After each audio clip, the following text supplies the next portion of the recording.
Dans la leçon précédente, nous avons, à travers le lemme de Lebesgue, nous avons établi la condition nécessaire de convergence de la série de Fourier, à savoir la continuité par morceau de la fonction f. Aujourd'hui, on va essayer d'attaquer donc le gros morceau, à savoir la condition suffisante de la convergence simple de la série de Fourier. Et pour cela, nous allons devoir introduire d'abord quelques notions, à commencer par la définition 5, qui est celle du noyau de Dirichlet. Le noyau de Dirichlet, c'est quoi? Donc, c'est une suite de fonctions, dites parfois trigonométriques carrément, qui est donnée par cette expression. Donc, dn de x, c'est 1 sur 2 plus la somme des cosinus de 1 jusqu'à 1, donc jusqu'à un certain ordre bien défini qui est 1, qui est bien fini, et qui est défini donc pour tout x appartenant à R. Donc, c'est 1 sur 2 plus cosinus x, plus cosinus 2x, plus cosinus 3x, etc., jusqu'à ce qu'on arrive à cosinus nx. Alors, donc, ce qui nous intéresse pour ce noyau de Dirichlet, donc, c'est en partie trois propriétés fondamentales. La première, qui ne sont pas difficiles d'ailleurs à démontrer, la première, c'est la parité de ce noyau. La deuxième, c'est que 1 sur 2, l'intégrale de 0 à pi, 1 sur pi, l'intégrale de 0 à pi de ce noyau, c'est 1 sur 2. Pour la démontrer, il suffit juste d'intégrer de 0 à pi de cette somme de cosinus. Étant donné que cette sommation est finie, alors on peut intervertir facilement, sans aucun problème. L'intégrale de cosinus, ça nous donne sinus. Sinus en pi et en 0, ça nous donne 0. Donc tout ce qui va rester, c'est ce 1 sur 2 là. Donc par conséquent, on aura 1 sur 2. La troisième propriété, c'est la demi-périodicité, c'est-à-dire la périodicité de ce noyau, et dont la période c'est 2π. Cela résulte directement du fait que les fonctions cosinus sont de pi périodiques. Donc voilà ce qu'on appelle le noyau de Dirichlet. Alors, le lemme 2, donc on va introduire maintenant le lemme 2 qui va nous donner une formule un peu plus explicite de ce noyau. Ce noyau, tel qu'il est donné là, il est clair qu'il n'est pas explicite, n'est-ce pas? Donc c'est une sommation jusqu'à un certain ordre, donc on ne sait pas exactement comment le manipuler. Alors à travers ce lemme-là, nous avons cette formule, donc nous avons dn de x, qui est égal à sinus de n plus 1 sur 2x sur 2 sinus x sur 2. Cette formule est valable pour tous les x différents de 2π, c'est-à-dire pour tous les x qui ne sont pas multiples de 2π. Pourquoi? La raison est simple, c'est pour éviter qu'il y ait des zéros en bas, n'est-ce pas? Parce que si on prend 2π sur 2, on obtient π, et par conséquent, tous les sinus vont s'annuler. Par conséquent, on a un problème, n'est-ce pas? Donc, pour tous les x qui sont différents de cette valeur, de ces valeurs-là, avec un p appartenant à z naturellement, alors nous avons cette formule de dn de x. Donc, c'est une formule explicite. En effet, c'est celle que nous allons utiliser désormais. Donc, il va falloir qu'on la démontre. La démonstration, elle consiste à quoi? Elle consiste à prendre cette expression-là, le 1 sur 2, on le met de côté. Par contre, pour cette somme-là, on va multiplier, on va diviser par le terme de sinus x sur 2, c'est-à-dire par ce dénominateur. Et là, qu'est-ce qu'on obtient donc? 2 cosinus kx fois sinus x sur 2. Eh bien, dans ce produit-là, il est clair que c'est une formule trigonométrique bien connue qui nous donne des sinus moins sinus. Donc, par conséquent, si on ouvre cette sommation-là, on aura donc sinus 3x sur 2 moins sinus x sur 2 plus sinus 5x sur 2 moins sinus 3 sur 2. Par conséquent, 3x sur 2 et le terme comportant 3x sur 2 de ce côté-là vont se simplifier. De même ici, sinus 5 sur 2 avec le terme suivant qui va comporter également moins sinus 5 sur 2 vont se simplifier. Si bien que par télescopage, à la fin, tous les termes vont se simplifier et il n'y aura que deux termes qui vont survivre, à savoir moins sinus x sur 2 et sinus n plus 1 sur 2 x. Maintenant, en divisant par ce terme-là, il est clair que là, on obtient 1 sur 2. 1 sur 2 va se simplifier avec le 1 sur 2 qui est là-haut, et si bien qu'à la fin, tout ce qui va rester, c'est ce terme-là, à savoir sinus n plus 1 sur 2x, que divisé par ce dénominateur. Donc à la fin, voilà la formule du noyau de Dirichlet que nous allons utiliser à partir de maintenant. Allez-y. Maintenant, on va passer au lemme 3. Le lemme 3, qu'est-ce qu'il nous dit? Il nous dit que si nous avons une fonction f qui est deux L périodiques, donc quel que soit le L positif, c'est-à-dire la fonction f est une fonction périodique dont la période est 2L, par exemple 2π, 4π, tout ce que vous voulez. L'essentiel, c'est une valeur positive. Alors, telle que cette fonction-là est intégrable, donc L1. L1 de 0 jusqu'à 2p. Donc, la fonction est simplement intégrable. Donc, on n'exige pas plus que ça. Donc, la fonction f, si elle est intégrable sur l'intervalle de 0 jusqu'à 2L, autrement dit, puisqu'elle est périodique, donc elle est intégrable partout, sur n'importe quelle intégrale, par translation. Alors, qu'est-ce qu'on obtient? On obtient l'intégrale de 0 jusqu'à 2L de cette fonction qui va valoir l'intégrale de a jusqu'à a plus 2L de la même fonction, quel que soit a appartenant à R. Bon, c'est pas difficile à le démontrer. Il suffit juste, donc, géométriquement, de tracer la fonction, par exemple, de 0 jusqu'à 2L qui va avoir une certaine allure. Si vous voulez, cette allure-là, elle va se répéter à mesure que l'on se déplace de 2pi, que l'on avance de 2pi, de 2L plutôt, ou que l'on recule de 2L. Et donc, c'est le même comportement qui va se répéter. Qu'est-ce qu'il nous dit sur l'air? Il nous dit que l'intégrale de 0 jusqu'à 2L, c'est-à-dire cette surface-là, l'aire de cette surface, il nous dit que cette aire-là, elle va être égale à l'aire de A, un certain A réel, jusqu'à A plus 2L. N'est-ce pas? Donc, on va se déplacer de ce côté-là, de la même distance. C'est logique, n'est-ce pas? Il suffit juste de démontrer que l'aire qui est ici est égale à l'aire qui est là. N'est-ce pas? Donc, qu'est-ce qu'il nous dit? Sur l'aime, encore une fois, il nous dit que l'aire de là jusque-là est égale à l'aire de là jusque-là. C'est juste la translation. Comme on va démarrer cette démonstration, on va démarrer d'abord par remarquer que l'intégrale de 0 jusqu'à 2L, plus l'intégrale de 2L jusqu'à A plus 2L, n'est-ce pas, donc 2L jusqu'à 2L, plus l'intégrale de 2L jusqu'à A plus 2L, est égale à l'intégrale de 0 jusqu'à A, plus de A jusqu'à A plus 2L. Donc l'intégrale de 0 jusqu'à A, plus l'intégrale de A jusqu'à A plus 2L. Notre objectif est de démontrer que cette intégrale est égale à celle-ci. C'est-à-dire que l'intégrale de là jusque-là est égale à l'intégrale de là jusque-là. Pour cela, il suffira que de démontrer que cette intégrale et celle-ci sont égales. Si bien que l'on va pouvoir les simplifier. Alors, qu'est-ce qu'il faut faire? On va prendre cette intégrale I, qui est l'intégrale de 2L jusqu'à A plus 2L, c'est-à-dire de 2L jusqu'à A plus 2L. C'est celle-ci. Qu'est-ce qu'on va faire? On va procéder comme ceci. On va faire un petit changement de variable, donc U égale à X moins 2L. Alors, avec ce petit changement de variable, on aura ceci. On aura l'intégrale qui va être égale à 2R jusqu'à 1 de f de U plus 2L du. Or, la fonction est périodique, de période de Z. Qu'est-ce que ça veut dire une fonction qui est période de période de Z? Ça veut dire que f de X est égal à f de X plus la période. Voilà, c'est égal également à la f de x moins la période, etc. Et donc, en particulier ici, f de u plus 2L, c'est égal à f de u, vu la périodicité de la fonction f. Ceci n'est rien d'autre que l'intégrale qui est ici, qui est j. Donc, finalement, cette intégrale est égale à cette intégrale-là, donc par conséquent, on pourra les simplifier, et à la fin, on obtient l'intégrale de 0 jusqu'à 2L est égale à l'intégrale de a jusqu'à a plus 2L, de a jusqu'à a plus 2L. Voilà donc les deux lemmes que nous avons pour l'instant. Soit maintenant le quatrième lemme. Qu'est-ce qu'il nous dit ce lemme? Donc pour une fonction qui est intégrable, uniquement intégrable, de moins pi à pi, et qui est 2pi périodique sur R, donc qui est périodique, dont la période est 2pi, alors le polynôme trigonométrique, dit le polynôme de Fourier, associé à une fonction f, eh bien il va se calculer par la formule intégrale suivante. Donc nous avons 1 sur pi fois l'intégrale de 0 à pi fois le noyau de Dirichlet que nous avons défini tout à l'heure fois la fonction f. Donc de x plus taux plus f de x moins taux des taux pour n'importe quel x appartenant à R. Voilà, donc c'est une formule intégrale et il y a lieu de la démontrer tout de suite. La démonstration, donc on va commencer d'abord par la formule première, la formule de définition de ce polynôme trigonométrique. Je vous rappelle que le polynôme trigonométrique de Fourier est donné par A0 sur 2, c'est la série de Fourier, mais sauf qui est tronquée jusqu'à un certain ordre n. Donc A0 sur 2 plus la somme de 42 jusqu'à 1 fois les coefficients de Fourier fois cosinus et sinus respectivement.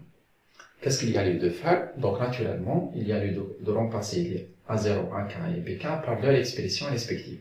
Donc A0 sur 2, ça va être 1 sur 2 pi l'intégrale de moins pi à pi f de t dt. Pour AK, ça va être f fois cosinus. Pour BK, ça va être f fois sinus. Alors, qu'est-ce qu'il y a lieu de faire? Donc, on va remplacer, dès qu'on va injecter ces expressions à l'intérieur. En injectant à l'intérieur, on a le droit d'intervertir directement l'intégrale et la somme. Donc là, on aura la somme de l'intégrale. L'interversion, elle va se faire sans aucune justification. Pourquoi? Eh bien, c'est parce que la sommation est finie. Étant donné que là, il s'agit d'une sommation finie, donc la linéarité d'opérateur intégral nous suffit pour pouvoir intervertir, n'est-ce pas? Donc, je vous rappelle que f1 plus f2, le tout intégral, eh bien, c'est égal à intégral de f1 plus intégral de f2. Donc, on peut intervertir sans aucun problème. Et ce faisant, on aura ceci. On aura 1 sur pi, l'intégral de moins pi à pi, fois f de t, qui était le confacteur commun,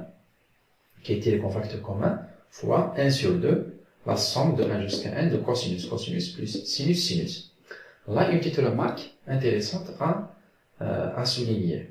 C'est que, donc, dans les coefficients AK, BK et A0, remarquez que là, donc, la variable d'intégration, ce n'est pas x. On ne peut pas mettre ici la variable d'intégration comme étant x. Il faut choisir n'importe quelle variable, sauf x. Pourquoi? Parce que x est déjà à l'extérieur. Donc, AK, il est clair que AK et BK et A0, ils sont définis au-delà de x. Donc, ils ne sont pas dépendants de x. Donc, par conséquent, l'intégrale qui va les définir ne peut pas avoir x comme valeur, comme variable d'intégration. Donc là, par exemple, on a choisi t. Donc, si bien que là, on aura cosinus de kt, cosinus kx, plus sinus kt, cosinus kx, n'est-ce pas? Donc, il est capital de ne pas choisir x, la variable d'intégration ici comme étant x. Ça, c'est capital. Donc, on aura ceci. Or, cette égalité, là, nous avons cette quantité-là trigonométrique, eh bien, elle vaut directement cosinus de k fois t moins x. Donc, or, ce terme-là, on le reconnaît par définition, 1 sur 2, la définition de tout à l'heure, donc c'était la définition de tout à l'heure, eh bien, c'était 1 sur 2 plus la somme de cosinus fois f. F qui était le confacteur commun de tout ça. Donc, nous avons 1 sur 2 plus la somme de ce cosinus. Donc, ce n'est rien d'autre que le noyau 2 est défilé, mais qui est évalué non pas à x, mais à t moins x. Donc, nous avons au final 1 sur pi, l'intégrale de moins pi à pi, dn de t moins x fois f de t. Donc, on se rapproche de plus en plus vers cette expression. Je vous rappelle que c'est ça notre objectif maintenant. Alors, qu'est-ce qu'il faut faire? Donc, dans notre objectif ici, nous avons dit n de taux. Par contre, ici, nous avons de t moins x. Donc, il n'est pas difficile à remarquer qu'il y a lieu de faire un petit changement de variable. Est-ce que c'est t que l'on va remplacer par taux, que l'on va changer en taux, ou est-ce que c'est x que l'on va changer en taux? Eh bien, étant donné que la variable d'intégration c'est t, donc c'est t que l'on va changer. X ici ne joue que le rôle d'un paramètre. Donc c'est t qu'il y a lieu de changer. Le changement de variable, donc ça va être naturellement taux égale à t moins x. Par conséquent, d taux égale à dt. Et les bornes d'intégration associées à taux, ça va être moins pi moins x et pi moins x. Et donc, au final, on obtient cette intégrale. On obtient 1 sur pi, l'intégrale de moins pi moins x de dn de taux. Sauf que là, on aura uniquement f de x plus taux. Donc, il en manque quelque chose ici. Qu'est-ce qui en manque? Eh bien, il faut le garder ici. Nous avons donc 0 jusqu'à pi. Autre chose, nous avons ici moins x et moins x. Donc, on peut bel et bien utiliser le lemme 3. Le lemme 3 de tout à l'heure, celui de la translation. Donc, si nous avons l'intégrale de 0 à 2L, c'est-à-dire, donc, à travers la période, notre période ici, c'est 2pi. Donc, l'intégrale de moins pi à pi, c'est égal à l'intégrale de moins pi plus n'importe quel paramètre, à condition que l'on ajoute également le même paramètre au haut. C'est la même chose ici, n'est-ce pas? Donc, moins pi moins x. Donc, on peut enlever directement moins x, en vertu de lemme 3. Quelles sont les conditions du lemme 3? Eh bien, c'est juste la 2pi périodicité, c'est l'intégrabilité, naturellement, et la 2pi périodicité de la fonction qui est à l'intérieur de l'intégrale, c'est-à-dire la fonction intégrande. La fonction intégrante ici, c'est le produit f fois dn. Est-ce qu'elle est 2pi périodique, cette fonction? F, elle est 2pi périodique par hypothèse, et dn est également 2pi périodique. Pourquoi? Eh bien, c'est en vertu de la propriété C. Nous avons 3 propriétés tout à l'heure. La troisième propriété, c'était la 2pi périodicité du noyau 2 défilé. Par conséquent, ce produit-là est 2pi périodique. Donc, on peut bel et bien utiliser le lemme 3 pour simplifier x et moins x. Donc, par conséquent, on aura ceci. On a directement l'intégrale de moins pi jusqu'à pi. On vient de se débarrasser de x au niveau des bornes d'intégration. Bien. Maintenant, qu'est-ce qu'il y a lieu de faire? Eh bien, ici, nous avons de moins pi à pi. On remonte en objectif, c'est 0 jusqu'à pi. Donc, on va diviser. On va dire, c'est l'intégrale de moins pi jusqu'à 0, cette fonction, plus l'intégrale de 0 jusqu'à pi. Et au niveau de cette intégrale-là, on va essayer de la transformer en une intégrale qui va aller de 0 jusqu'à pi, non pas de moins pi à 0. C'est facile, donc il suffit juste de remplacer taux, plutôt d'effectuer un changement de variable qui est oméga égale à moins taux. n'est-ce pas? Par conséquent, on aura oméga qui va aller non pas de moins pi à 0, mais de pi à 0. Et d oméga, ça va être moins des taux. Donc ce moins va s'en charger pour changer l'ordre d'intégration. Ça va être donc l'intégrale de 0 jusqu'à pi avec directement d oméga. Voilà. N'oubliez pas que la fonction, que le noyau de dérivée dn, en vertu de la propriété A, c'est un noyau qui est pair. Puisqu'il est pair, donc dn de moins oméga, parce que taux c'est égal à moins oméga, eh bien ça va donner directement dn de oméga. Donc voilà qu'est-ce qu'il faut faire pour cette intégrale. Pour l'autre intégrale, on va la laisser telle qu'elle est.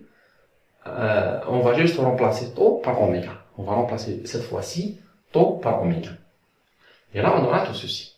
On a directement l'intégrale qui est ici, n'est-ce pas? Donc ceci, ça va donner de 0 jusqu'à pi de dn de oméga fois f de x moins oméga. Donc ceci, ça va donner ceci. Par contre, ici, on aura directement cela. Donc c'est ce terme-là, on remplace le taux par oméga. Quel que soit x appartenant à R. Donc elle est valable partout sur R. Et il est clair que cette formule-là n'est rien d'autre que celle-ci. C'est juste que la variable d'intégration c'est oméga, par contre ici la variable d'intégration c'est taux. Donc on peut maintenant remplacer tous les oméga par des taux. C'est une variable muette. Donc taux, et taux. Il y a également des taux et nous avons notre formule intégrale. Ce lemme, à quoi il sert? À quoi il sert ce lemme? Pourquoi nous l'avons introduit? On vient de l'introduire. Eh bien, on l'introduit, c'est parce que là, c'est une formule explicite, n'est-ce pas? Donc, le noyau plutôt le polynôme trigonométrique de Fourier, c'est une sommation jusqu'à un certain nombre de n. Donc, ce n'est pas explicite. On ne peut pas le manipuler facilement. Alors, par conséquent, on peut faire une formule explicite. C'est un peu comme tout à l'heure pour le noyau de dérivée. C'est ce qu'on a fait tout à l'heure dans le lemme précédent.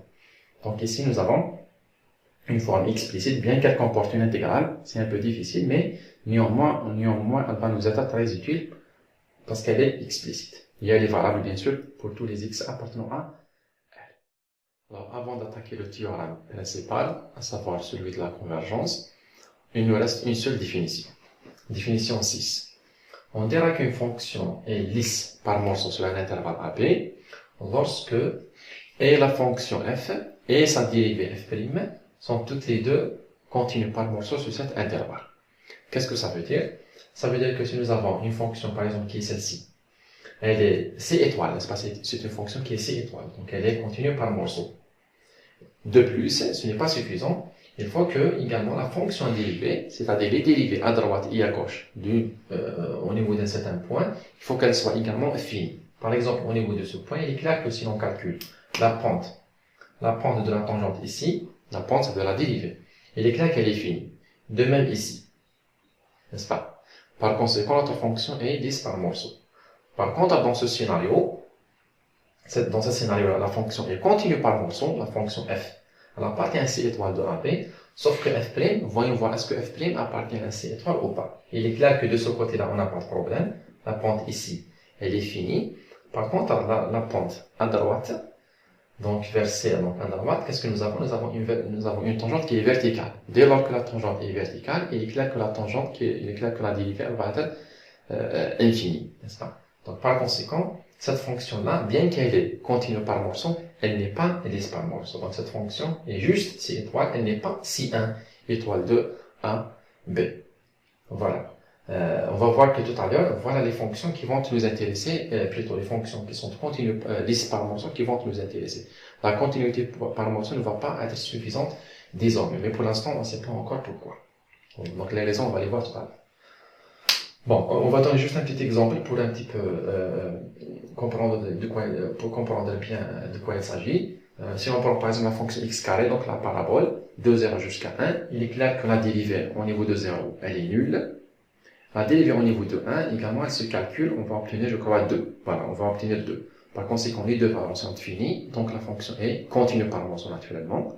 De plus, elle est lisse par morceau. Pourquoi? Parce que même les dérivées sont finies. Bien. Par contre, la fonction 1 moins x au carré la racine, c'est-à-dire l'arc du cercle, n'est-ce pas? Donc si on prend un cercle, si on le coupe à l'horizontale, si on se concentre sur l'arc supérieur, il est clair qu'au niveau du bout qui touche l'horizontale, il est clair que la tangente est verticale. Puisque la tangente est verticale, donc si on prend cette fonction, si on calcule sa dérivée, on obtient quelque chose comme x sur la racine. Lorsqu'on fait tendre x vers 1, eh bien, on va avoir l'infini. 1 sur 0, c'est-à-dire l'infini. Dans ce cas-là, cette fonction-là, elle n'est pas lisse par morceau. Elle est juste continue par morceau, mais elle n'est pas lisse par morceau. Donc, cette notion de lisse par morceau, de lissitude par morceau, parfois, on l'appelle également continuellement dérivable. Donc, parfois, on dit qu'une fonction est continuellement dérivable par morceau. Mais en général, c'est la lissitude par morceau c'est le terme lisse par morceau qui est utilisé. On arrive donc à notre théorème, à savoir le théorème de Dirichlet. Donc, c'est ce théorème qui va nous donner les conditions suffisantes pour lesquelles on aura la convergence de la série de Fourier. Qu'est-ce qu'il nous dit ce théorème? Il nous dit que, il s'énonce comme ceci. Soit f, une fonction qui est de pi périodique, et qui est lisse par morceau sur l'intervalle moins pi, pi. Alors, la série de Fourier associée à cette fonction-là, c'est-à-dire a0 sur 2 plus la somme de 1 jusqu'à n à un cosinus plus bn sinus. Cette série de Fourier-là, elle va converger simplement, donc converger point par point, elle va converger sur tout l'intervalle réel. Voilà le pouvoir de ce théorème. Donc il nous donne la convergence sur l'intervalle réel tout entier. Alors cette série-là, elle va converger donc sur R vers quoi? Au début, dans les premières sciences, on s'est attendu à ce que la convergence soit vers f. Eh bien, effectivement, ici, ça va être vers f de x plus 0, plus f de x moins 0 sur 2. Autrement dit, quel que soit x appartenant à R, donc pour n'importe quel x appartenant à R, on a le droit d'établir l'égalité. Rappelez-vous que dans les premières sciences, on avait la possibilité de développer la série de Fourier, mais tout ce qu'on pouvait dire, c'était que la série de Fourier est associée à la fonction telle. On n'avait pas la possibilité de mettre l'égalité. Bien, maintenant, à présent, nous avons la condition sur laquelle on va mettre l'égalité. Donc, qu'est-ce qu'on va dire? On va dire, quel que soit x appartenant à R, cette fonction-là, f de x plus 0 plus f de x moins 0 sur 2 est égale. C'est l'égalité directement, est égale à la série de Fourier. Voilà. Alors, tout d'abord, qu'est-ce que ça veut dire ce terme-là? F de x plus 0 plus f de x moins 0 sur 2. Le 0 qui est ici, il entend quoi? Donc, ça sous-entend, si vous voulez, epsilon. C'est comme si là, donc, vous avez f de x plus epsilon plus f de x moins epsilon sur 2. Pourquoi, en fait? C'est parce que là, dans le cadre des fonctions qui sont lisses par morceau, on s'attend à ce qu'il y ait des points de discontinuité, n'est-ce pas? Comme ceci. Ce sont des points, bien entendu, des points de discontinuité de première espèce. Pourquoi? Parce qu'avant que notre fonction soit lisse par morceau, elle est déjà continue par morceau. N'est-ce pas? Donc, tous les points que nous aurons dans ce cas-là, dans notre, sur R, sous ces conditions-là, sont soit des points de continuité, soit des points de discontinuité de première espèce. Donc, sous ces conditions-là, tous les points de notre graphe, soit c'est des points de continuité, soit c'est des points de discontinuité de première espèce, c'est-à-dire pour lesquels on peut voir la limite à droite et la limite à gauche.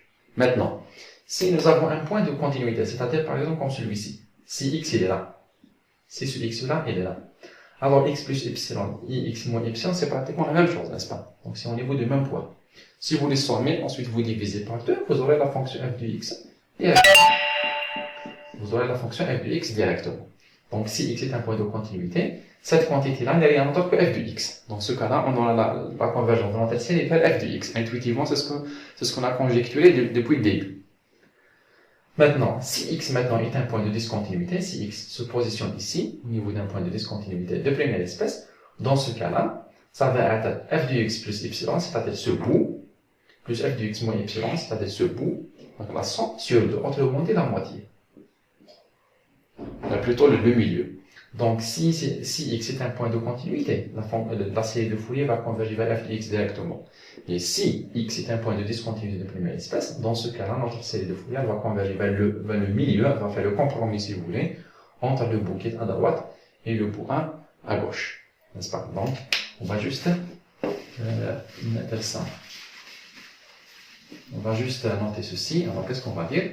On va dire la fonction, le terme f de x plus 0 plus f de x moins 0 sur 2 est égal à f de x si x est un point de continuité, et c'est égal à f de x plus, si vous voulez, plus f de x moins sur 2, c'est-à-dire la moitié des deux bouts, si x est un point de discontinuité de première espèce. C'est tout ce qu'on peut avoir. Donc on ne peut pas avoir des points qui sont pas de première espèce étant donné les conditions que nous avons, étant donné que notre fonction est déjà lisse par morceau. Ça nécessite naturellement une bonne démonstration dans laquelle nous allons donc nous servir de tous les outils que nous avons développés jusqu'à maintenant. Donc à présent, nous avons tous les outils qui vont nous permettre de démontrer ce théorème qui est fondamental. Essayons maintenant de démontrer le théorème de Dirichlet. Rappelez-vous que dans les séries de fonctions, ou alors dans les séries numériques, si nous savons donc la série, donc elle va jusqu'à l'infini. Alors on dira que cette série est convergente lorsque la suite des sons partiels qui va jusqu'à un certain ordre n tend vers quelque chose, quelque chose de fixe, lorsque n tend vers l'infini. Et donc c'est la même chose que nous allons suivre ici. Afin de démontrer la convergence de la série de Fourier, on va examiner la convergence de polynômes trigonométriques, qui est la somme de 1 jusqu'à n. On va examiner la limite, la convergence de ce polynôme-là lorsque n tend vers l'infini. Donc on va démontrer que la limite de Sn de x, lorsque n tend vers l'infini, est égale à ce terme-là que nous avons vu dans l'énoncé de théorème de Dirichlet, et ceci doit être valable quel que soit x appartenant à R. Donc voilà notre stratégie. Donc il va y avoir trois étapes. Première étape. Alors on va prendre ce terme, donc Sn de x, le polynôme trigonométrique, moins le polynôme trigonométrique, moins ce terme-là. Notre objectif est de démontrer que tout ceci va tendre vers 0. Lorsque n tend vers l'infini. Alors ceci est égal à quoi? Donc en vertu du lemme 2, nous avons Sn de x est égal à 1 sur pi, l'intégrale de 0 à pi fois dn, plutôt le lemme 4, dn de taux, qui est le noyau de Dirichlet, fois f de x plus taux, plus f de x moins taux, des taux. Donc tout ceci, c'est Sn de x. Maintenant, ce terme-là, donc là nous avons f de x plus 0 plus f de x moins 0 sur 2, plutôt maintenant 1 sur 2, le 1 sur 2 qui est ici, on va le remplacer par 1 sur pi, l'intégrale de 0 à pi fois dn de taux. Nous avons vu ça au niveau de la propriété B du noyau de Dirichlet. Voilà donc ce que nous avons. Si vous voulez, ceci est donné donc par le lemme 4 et la propriété B. Maintenant, en exploitant le lemme 2, nous avons vu au niveau du lemme 2 que le noyau de Dirichlet, il peut s'écrire par cette formule-là, par cette formule. Donc, en la remplaçant, on obtient ceci, en tirant le dn de taux comme facteur commun. Ensuite, qu'est-ce qu'on peut faire? Alors, on va subdiviser ce terme-là en deux parties, en transposant le 2 sinus taux sur 2 sur ce dénominateur en bas de ces deux termes-là. Donc on obtient ceci, donc on obtient 1 sur pi, l'intégrale de 0 jusqu'à pi, de sinus n plus 1 sur 2 taux, fois f de x plus taux plus f de x moins, plus f de x, moins f de x plus 0, donc on va prendre ce terme. Ce terme est celui-ci. On va les diviser par ce dénominateur. De même pour ce qui reste, sinus fois f de x moins taux, moins f de x moins 0 sur le dénominateur. Cette fonction-là, on va l'appeler phi de taux, et celle-ci c'est psi de taux. Donc elle dépend de taux, parce que c'est taux qui est la variable d'intégration, et x joue le rôle d'un paramètre. Alors, ça c'est la première étape. Deuxième étape, on va compter maintenant les points de discontinuité de ces deux fonctions-là, phi et psi. Remarquons que ces deux fonctions-là, par exemple phi, la fonction phi, elle possède, tout d'abord, si vous voulez, tous les points de discontinuité de f, ils vont directement se transmettre à phi. Donc, tous les points de discontinuité de f vont se transmettre à la fonction phi, et de plus, en plus donc des points de discontinuité de f, il y a également le 0, qui est la borne inférieure de cette intégrale. 0 est un point de discontinuité. Pourquoi? Parce que sinus de 0, ça nous donne 0, ça pose problème.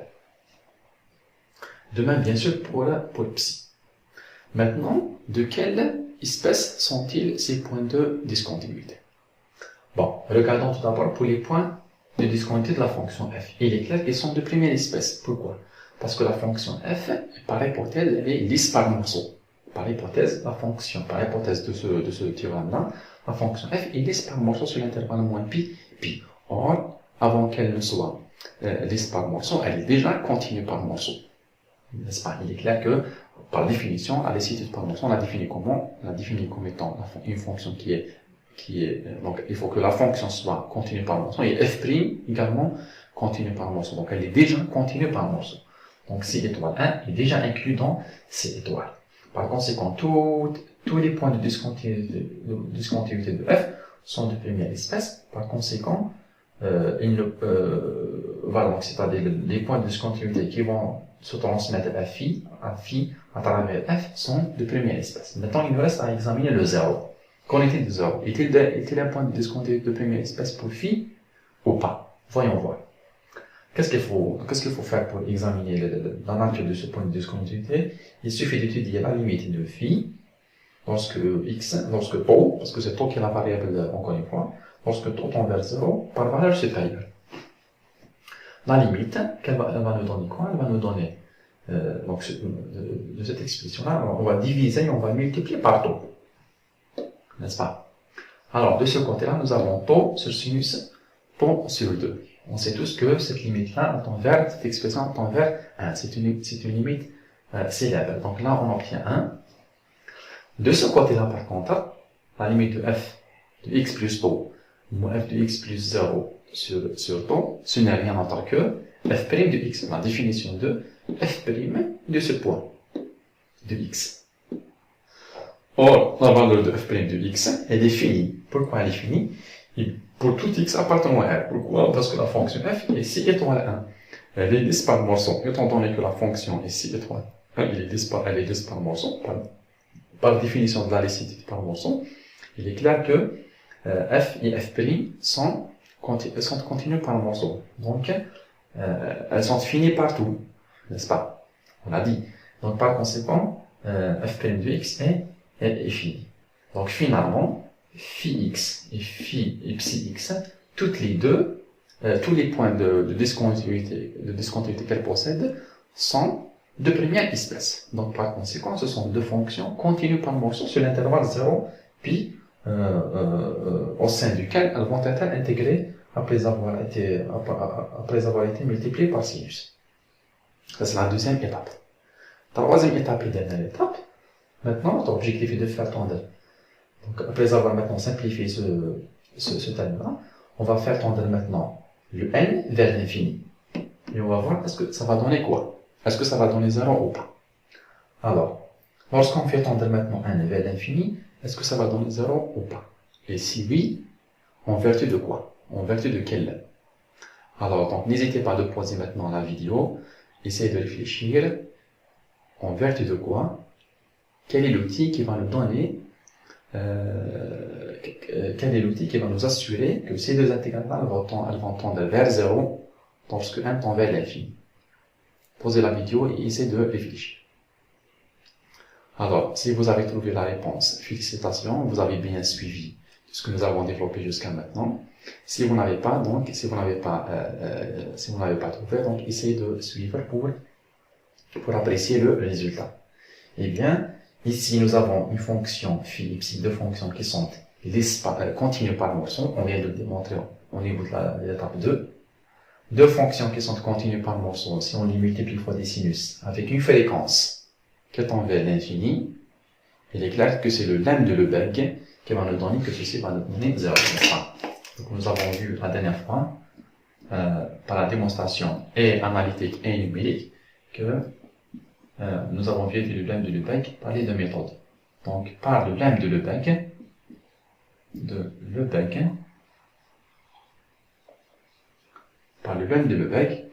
il en résulte que la limite de l'intégrale de 0 jusqu'à pi de sinus fois phi et psi va tendre vers 0, quel que soit x appartenant à R.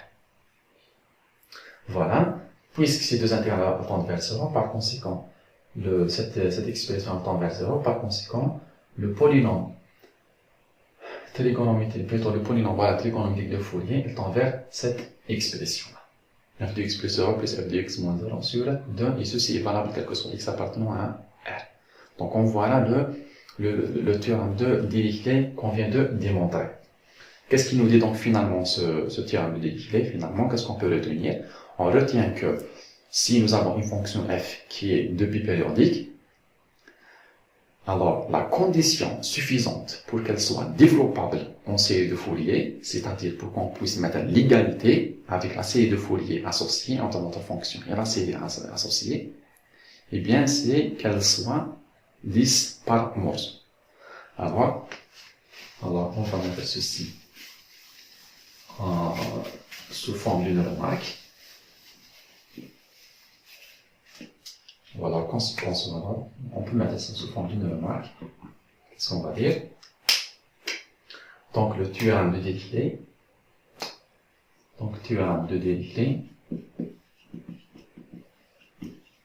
Fournit la condition suffisante.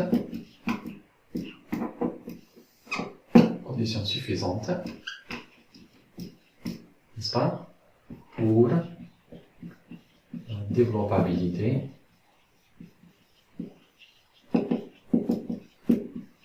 d'une fonction en série de Fourier. Cette condition, c'est que, à savoir donc, la licitude par morceau de celle-ci, c'est-à-dire de cette fonction. N'est-ce pas? Donc, si on veut résumer ceci, ce que nous avons vu jusqu'à maintenant, sous forme d'un schéma, et alors on peut dire que par exemple ici, vous avez l'ensemble de la classe des fonctions C étoile de moins pi. Nous avons, donc ça c'est la continuité par morceau, ça c'est l'ensemble des fonctions qui sont, on parle des fonctions de pi périodiques, hein, donc depuis le départ on parle des fonctions qui sont de pi périodiques. Alors, donc si toutes les fonctions qui sont continues par morceau, ça c'est la condition nécessaire uniquement. Qu'est-ce que ça veut dire? Donc ça c'est, on l'a vu, si vous voulez, dans le cadre des séries du lemme de Lebesgue. Si notre fonction n'est pas C étoile, elle n'est pas continue par morceau, ce n'est même pas la peine de continuer. Donc toutes les fonctions qui sont au-delà de cet ensemble-là, il va y avoir divergence. Les fonctions qui sont au-delà de cet ensemble-là, elles ne sont pas développables en série de Fourier. On ne peut pas parler de convergence au-delà de cet espace, et nous l'avons démontré par le lemme de Lebesgue. Maintenant, au sein de cet espace-là, on ne sait pas. C'est juste une condition qui est nécessaire, donc elle n'est pas suffisante. Très bien. Maintenant, qu'est-ce qu'on vient d'établir avec le théorème de Dirichlet? On vient d'établir que pour des fonctions qui sont C étoile 1 de moins pi à pi, c'est-à-dire des fonctions qui sont lisses par morceau sur moins pi, alors, donc C1, alors, toutes les fonctions qui sont ici, elles sont développables en série de Fourier. Il va y avoir l'égalité qui est assurée pour toutes les fonctions qui sont ici. L'égalité entre quoi et quoi? Eh bien, l'égalité entre la fonction, entre la série de Fourier et f de x plus 0 plus f de x moins 0 sur 2. Voilà. Donc ça, c'est la condition nécessaire.